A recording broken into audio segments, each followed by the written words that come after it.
Welcome to point decoded. మనం చూస్తున్నాము, ఒక సూపర్ హిట్ సినిమా ఉంటుంది. ఆ సినిమాలో హీరో ఒక డైలాగ్ చెప్తూ ఉంటారు. ఇక్కడ జరిగే ఒక ఘటన ఇంకో ఘటనకి కనెక్టెడ్గా ఉంటుంది. అది జరిగేటప్పుడు దాని వైపుగా దృష్టి మళ్ళకూడదు. అంటే ఇక్కడ ఇది జరుగుతుంది. అంటే ఫర్ ఎగ్జాంపుల్ సింపుల్గా చెప్పాలి అంటే, ఇక్కడ స్విచ్ చేస్తే లైట్ ఎక్కడో వెలుగుతుంది. వాటి మధ్యలో ఉన్న కనెక్షన్ కనిపెట్టాలి అంటే కాస్త కష్టసాధ్యమైన విషయమే ఉంటుంది. అదే తరహాలోనే ఆంధ్రప్రదేశ్ రాష్ట్రంలో ఇప్పుడు డైవర్షన్ పాలిటిక్స్ నడుస్తున్నాయి అన్నదైతే చాలా క్లియర్గా అర్థమవుతుంది.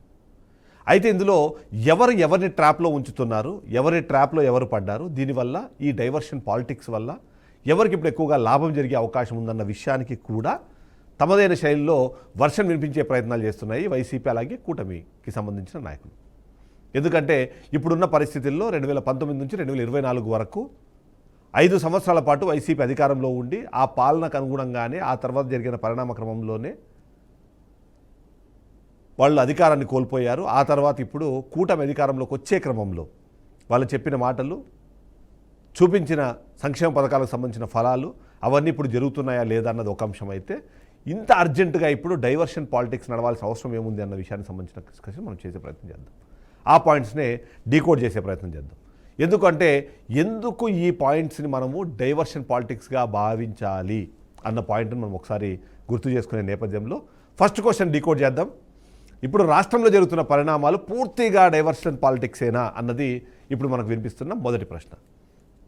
నిజంగానే డైవర్షన్ పాలిటిక్స్ చేయాల్సిన అవసరం ఏముంది, డైవర్ట్ చేసే అంశాలు ఏమున్నాయి, ఈ క్వశ్చన్స్ అయితే చాలామందికి అది వినిపిస్తుంది. ఎందుకంటే ఫస్ట్ పాయింట్, ఈ మధ్యకాలంలో ముఖ్యంగా లడ్డూకి సంబంధించిన అంశం, కల్తీ లడ్డూకి సంబంధించిన అంశం తెరపైకి వచ్చిన తర్వాత మొదట్లో పూర్తి స్థాయిలో జంతు కొవ్వుతో లడ్డూలు తయారు చేసి తద్వారా ఆ దేవదేవుడి పవిత్రతను అపవిత్రం చేసే ప్రయత్నం జరిగింది. దానికి కారణం జగన్మోహన్ రెడ్డి లేదా ఆయన కనుసన్నల్లో నడిచిన టీటీడీ బోర్డు అన్నది మొదటి స్టేట్మెంట్. అక్కడి నుంచి ప్రారంభమైన ఇష్యూ కాస్త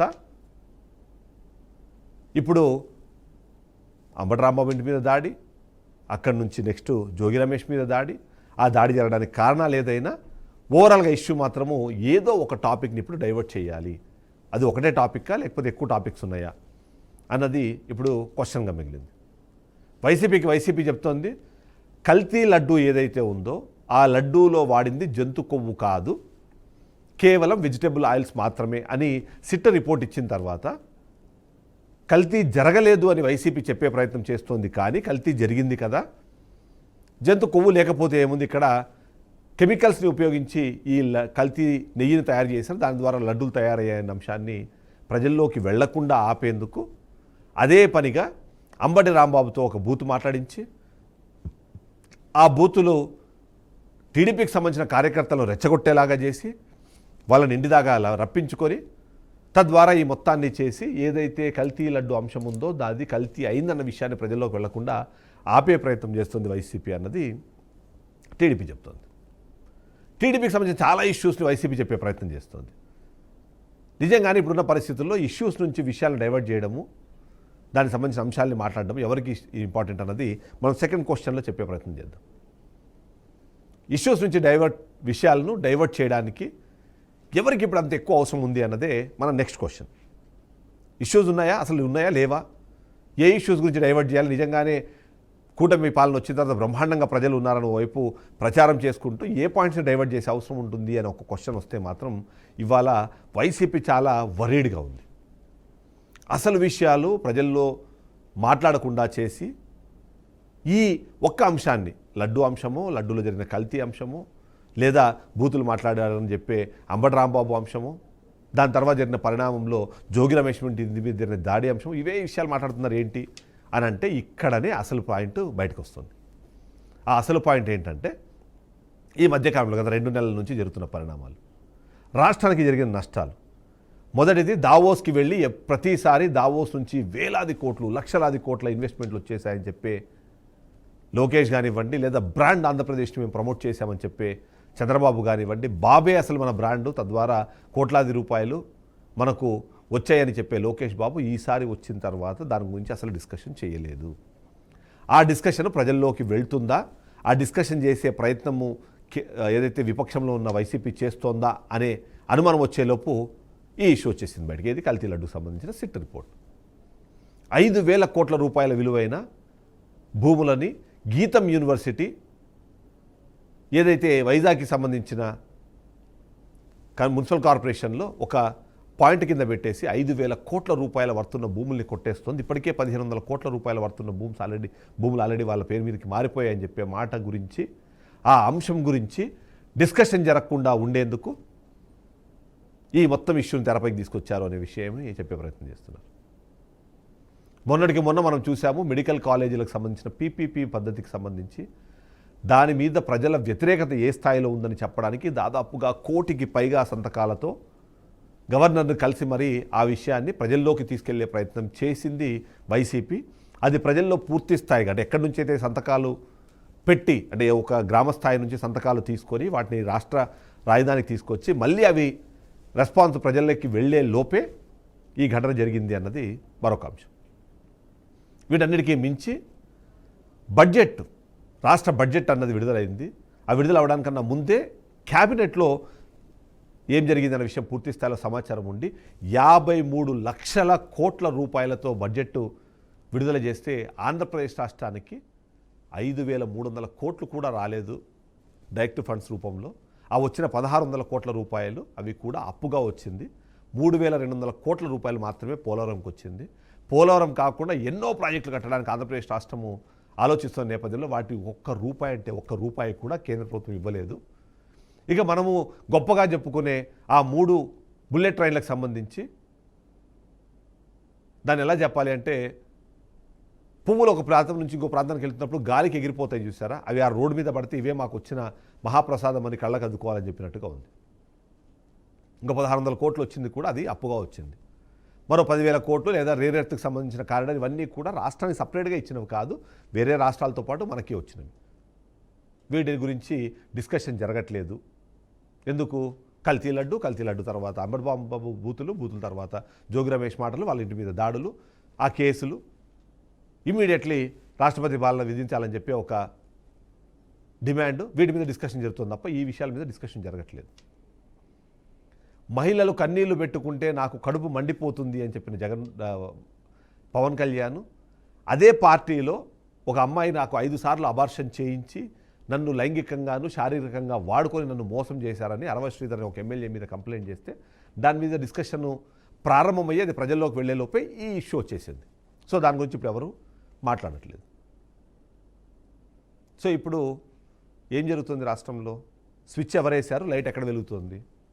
డైవర్షన్ అన్నది ఎవరికి ఇప్పుడు అవసరం ఉంటుంది? ఈ వర్షాన్ని వినిపిస్తుంది వైసీపీ పార్టీ. ఈ నేపథ్యంలో అసలు ఏంటి రాష్ట్రంలో ఇప్పుడు ఎవరి ట్రాప్లో ఎవరు పడ్డట్టుగా భావించాలన్నది మన థర్డ్ క్వశ్చన్. నిజంగానే పార్టీలు వాళ్ళకి అనుకూలంగా ప్రచారాలు జరగాలి, ప్రకటనలో కానివ్వండి, ప్రజల్లో కానివ్వండి, దాని మీద చర్చ జరగాలి అంటే మేము అనుకున్న విషయాలు మాత్రమే జరగాలని ఏదైతే మాట్లాడుతున్నామో ఆ ట్రాప్ ఇప్పుడు ఎవరు చేశారు, ఆ ట్రాప్లో ఎవరు పడ్డారు, అది ఇప్పుడు మన థర్డ్ క్వశ్చన్. ఖచ్చితంగా ఇక్కడ మనం చెప్పాల్సింది వైఎస్ఆర్సీపీ ఈ ట్రాప్లో పడింది. దానికి కారణాలు కూడా కొన్ని ఎగ్జాంపుల్స్గా మనం చెప్పుకోవచ్చు. రాష్ట్రంలో సంక్షేమ పథకాలకు సంబంధించిన డిస్కషన్ గత 1-2 నెలల నుంచి జరుగుతోందా? లేదు. ఎంతసేపు లడ్డూలో కల్తీ నెయ్యి, ఆ నెయ్యి కాదు అది జంతు కొవ్వు, దీని మీద డిస్కషన్ జరుగుతూ సంక్షేమ పథకాలకు సంబంధించిన డిస్కషన్ పూర్తి స్థాయిలో తగ్గిపోయింది. మెడికల్ కాలేజీకి సంబంధించిన అంశం పీపీపీ అన్నారు, దాని మీద డిస్కషన్ జరుగుతూ వేరే అంశాలన్నీ పక్కపదారి పట్టేది. ఇన్ని పరిస్థితులలో మనకు కనిపిస్తూ ఉంటే ఇప్పుడు జరిగిన దాంట్లో నిజంగానే అంబటి రాంబాబు మాట్లాడిన మాటలు ఎవ్వరూ సమర్థించరు. కానీ ఆయనంతటా ఆయన కూడా సమర్థించుకోలేదు. అని డైరెక్ట్గా చెప్పారు, అలాంటి మాటలు నేను మాట్లాడుకుని ఉండాల్సింది. నన్ను రెచ్చగొట్టినప్పుడు వాటికి ప్రతిగా నేను మాట్లాడాను. నేను మాట్లాడిన బూత్ కానివ్వండి, ఆ పదం కానివ్వండి, ఎట్టి పరిస్థితుల్లోనూ చంద్రబాబు నాయుడుకి సంబంధించిన అంశం కాదు అనే విషయాన్ని ఆయన చెప్పిన తర్వాత కూడా ఆ స్థాయిలో వేలాది మంది వచ్చి అక్కడ చేయాల్సిన అవసరం ఏముంది అన్నది ఒక ప్రశ్న ప్రతి ఒక్కరి మధ్యలోనూ కనిపిస్తుంది. ఆ ట్రాప్లో పడ్డట్టేగా మరి. ఆయన అరిచారు, ఈయన తిట్టారు. సరే ఇప్పుడు ఆయన వెళ్ళి అరెస్ట్ చేసి లోపల పెట్టారు. ఆయన అరెస్ట్ చేయడానికి కారణాలు ఏవైనా పోలీసులు చెప్పిన కారణం మాత్రం ఆయన బయట ఉంటే మేము శాంతి భద్రతల్ని కాపాడడంలో విఫలమవుతాము. ఆయన గతంలో కూడా ఇలాంటి రెచ్చగొట్టే వ్యాఖ్యలు చేశారంటే ఆయన ఇప్పుడు మీరు రిమాండ్ ఇవ్వండి, లేకపోతే మాకు కష్టం అవుతుంది. దాన్ని నమ్మేసి కోర్టు ఇచ్చేసింది. సరే దానికి సంబంధించిన అంశం వేరే రకంగా ఉంది. ఇక్కడ మాట్లాడాల్సిన మాటలు ఏంటి? వైసీపీకి సంబంధించి వాళ్ళిద్దరూ మాజీ మంత్రుల మీద దాడి జరిగింది, తద్వారా ప్రజల్లో ఒక ఏమంటారు అయ్యో పాపం అనే ఒక జాలికరమైన అంశాలు వచ్చాయని దాంట్లో దానివల్ల వచ్చే మైలేజ్ కన్నా వాళ్ళు ఇప్పుడు నష్టపోతుంది ఏంది? రాష్ట్రంలో వేలాది కోట్ల రూపాయల భూములు దారాదత్తం అవుతున్నాయి. అది వాళ్ళ సొంత రిలేటివ్స్కే ఇచ్చేస్తున్నారు. దానికి గీతం ఎగ్జాంపుల్. దావోస్కి వెళ్ళి ₹1 తీసుకురాకుండా వచ్చారు. ఆ తెచ్చినవి కూడా మనకు తెలిసిందే. వాటిని పెద్దగా డిస్కషన్ జరగకుండా ఆపడం, మహిళల మీద అగాత్యాలు, వారికి సంబంధించిన అంశాలు, ఇలాంటి ఎన్నో అంశాలు ఉంటే వాటన్ని మీద డిస్కషన్ జరగకుండా కేవలం లడ్డూలో కల్తీ, జంతు కొవ్వ, వెజిటేబుల్ ఆయిల్, వీటి మీద డిస్కషన్. దీంతో రాష్ట్రం మొత్తం అక్కడే ఆగిపోయింది. సో దీన్ని మనము ఎలా చూడాలి దానికన్నా ప్రజలు దీన్ని ఎలా చూస్తారన్నది కూడా మనకి 4th క్వశ్చన్గా మనం ఒకసారి చెప్పే ప్రయత్నం చేద్దాం. నిజంగా ఇలాంటి డైవర్షన్ అనేది ప్రజలు ఎలాంటి భావనను కలిగిస్తాయి అన్నది ఇప్పుడు కీలకమైన పాయింట్. ప్రతి అంశానికి పాజిటివ్ నెగిటివ్ ఉన్నట్టే ప్రతి అంశానికి సంబంధించిన డిస్కషన్లో కూడా ప్రో అండ్ యాంటీ అనే వాళ్ళు ఉంటారు. ఆ ప్రో గవర్నమెంట్ కొద్దిమంది ఉంటే యాంటీ గవర్నమెంట్ కొద్దిమంది ఉంటారు, ప్రో వైసీపీ కొద్దిమంది ఉంటే యాంటీ వైసీపీ కొద్దిమంది ఉంటారు. ఎలాంటి డైవర్షన్స్ జరిగినా, ఎలాంటి డిస్కషన్స్ జరిగినా ఫైనల్గా ప్రజలకు వచ్చే లాభం ఏంటనేది మాత్రమే వాళ్ళు ఆలోచిస్తారు. అదే సందర్భంలో వాళ్ళకి జరిగిన నష్టం ఎట్లాంటిది అనేది కూడా ఆలోచిస్తారు. వేలాది కోట్ల భూములు, వాటి విలువ ఉన్న భూముల్ని అప్పనంగా వాళ్ళ కుటుంబ సభ్యులకు అప్పచెప్పేస్తుంటే ప్రజలు ఖచ్చితంగా వాళ్ళు బాధపడతారు. రాష్ట్రానికి కేంద్ర ప్రభుత్వ బడ్జెట్లో ఇప్పటికే మనం వైపు ఎన్డీఏకి చాలా కీలకమైన భాగస్వామిగా ఉన్నాము. బీహారు, ఆంధ్రప్రదేశ్ లేకపోతే ఎన్డీఏ ప్రభుత్వమే కూలిపోతుంది. కాబట్టి ఈసారి మనం ఎంతైనా సరే తెచ్చుకోగలుగుతామని చెప్తున్న పరిస్థితుల నుంచి మనకేమో ఎంగిలి మెతుకులు ఇస్తున్నారు. వాళ్ళకి మాత్రం ఏమంటారు వాటిని పంచపక్ష పరమాణాలు వండి పెడుతుంటే కూడా అడగలేని పరిస్థితుల్లో వాటిని అభ్యర్థించే సిచ్యువేషన్లో రాష్ట్ర ప్రభుత్వం ఉంది. మీ డైవర్షన్ పాలిటిక్స్ ఏమొస్తాయి? మీ తిట్లు, కొట్లాటలు, మీరు పెట్రోల్ బాంబులు వేసుకుంటే ఏంటి, ఒకరినొకరు చంపుకుంటే ఏంటి, ప్రజలకు ఏంటి అన్నది మాత్రమే ప్రజలు ఆలోచిస్తారు. వాళ్ళకి సంబంధించిన సంక్షేమ పథకాలు పూర్తి స్థాయిలో అమలవుతున్నాయా? వాళ్ళకి ఇప్పటిదాకా ఇచ్చిన హామీలు ఈరోజు ముందుకు వెళ్తున్నాయా? రైతులకు గిట్టుబాటు ధర వస్తుందా? కొత్తగా మీరు ఎన్నో కంపెనీలు తెస్తామని చెప్పి లక్షలాది కోట్ల రూపాయలకు సంబంధించిన రాయితీలు వాళ్ళందరికీ ఇస్తున్నారు. కానీ మినిమం సెల్లింగ్ ప్రైస్ ఎంఎస్పీ ఇచ్చే పరిస్థితుల్లో రాష్ట్ర ప్రభుత్వం రైతులకు ఎందుకు లేదు అన్న ప్రశ్నకు ఉందా? గతంలో ప్రారంభమైన అభివృద్ధి కార్యక్రమాలు ఇప్పుడు శంకుస్థాపనలకు కలర్లు మారుతున్నాయి తప్ప కొత్తగా అభివృద్ధి కార్యక్రమాలు ఏం జరుగుతున్నాయన్న ప్రశ్న అడుగుతున్నారు. అందరూ చాలా గ్రేట్గా మాట్లాడుతున్న అమరావతి నిజంగానే అనుకున్నంత స్థాయిలో స్పీడ్గా ముందుకు వెళ్తోందా? ఇలాంటి ప్రశ్నలు ఖచ్చితంగా ప్రజలు అడుగుతున్నారు. ఆ ప్రజలకు డైవర్షన్ పాలిటిక్స్ కాదు, డెవలప్మెంట్ పాలిటిక్స్ కావాలి. డెవలప్మెంట్కి సంబంధించిన అంశాలు కావాలి. అవి లేకపోతే మీరు ఎలాంటివి చేసుకున్నా ఏం చేసుకున్నా పెద్దగా డిఫరెన్స్ ఉండదు అనే భావనలో వాళ్ళు ఉన్నారు. కాబట్టి ఆ వైపుగా ఈ వర్షన్స్, డైవర్షన్స్ మార్చేసి స్పెసిఫిక్గా ముందుకు వెళ్ళాలని మాత్రం వాళ్ళు కోరుకుంటున్నారు.